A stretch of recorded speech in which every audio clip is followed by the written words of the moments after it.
Zee 24 तास एक पाऊल पुढे आहेत त्यामध्येही महिलेला इक्वल स्थान मिळावं। इक्वल स्थान म्हणजे नुसतंच मला प्रत्येक ठिकाणी बरोबरीचं स्थान मिळते अशातला भाग नाही, तर आज बघताना महिलांना तेवढं संरक्षण किंवा सिक्युरिटी राहिलेली नाहीये। या वर्षभरात जर बघता स्त्री भ्रूण हत्येवरती जेव्हा एक बातमी फ्लॅश केली गेली त्याच्यानंतर जवळपास सलग त्याच्या मागचं गूढ येत गेलं। बऱ्याच ठिकाणी त्या बातम्या होत आहेत, म्हणजे असे प्रकार घडतायत हे उघडकीस आले।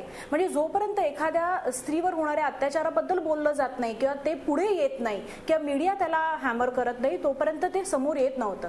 तसंच आता जसं बलात्काराचं प्रकरण आलं त्या प्रकरणानंतर अनेक प्रकरणं आता पुढे यायला लागलीत। जवळपास रोज नाही म्हणताना 4 ते 5 बातम्या न्यूजपेपरमध्येही वाचायला मिळतात आणि मीडियावरही दिसतात।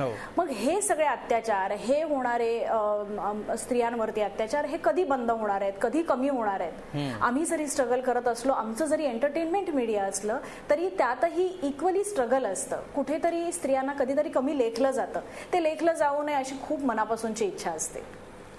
बिलकुल, तुम्ही सगळ्यांनीच हा एक वेगवेगळा पर्स्पेक्टिव्ह मांडलेला आहे, मात्र या सगळ्यातलं सूत्र एकच दिसतंय की बराचसा मोठा पल्ला आपण गाठलेला आहे, मात्र बराचसा गाठायचा उरलेला आहे।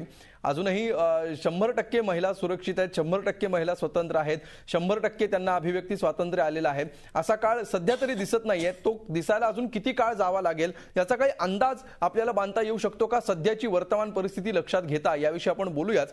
आणि त्याचबरोबर पुरुष हक्क संरक्षण समितीच्या धर्मेंद्र चव्हाणांना आपण विचारणार आहोत की पुरुषांनी कशा प्रकारे सहभागी व्हायला हवं, पुरुषांचाच हा सण आहे की महिलांचा हा सण आहे, असा हा जो वेगळेपणाचा आविर्भाव काही पुरुषांमध्ये असलेला आपल्याला बघायला मिळतो आहे तो कधी जाईल, त्यासाठी पुरुषांनी काय करायला हवं, पुरुषांनी कसा पुढाकार घ्यायला हवा याविषयी आपण त्यांना विचारणार आहोत। एक ब्रेक घेऊया आणि ब्रेक नंतर ही चर्चा आपण सुरू ठेवूया।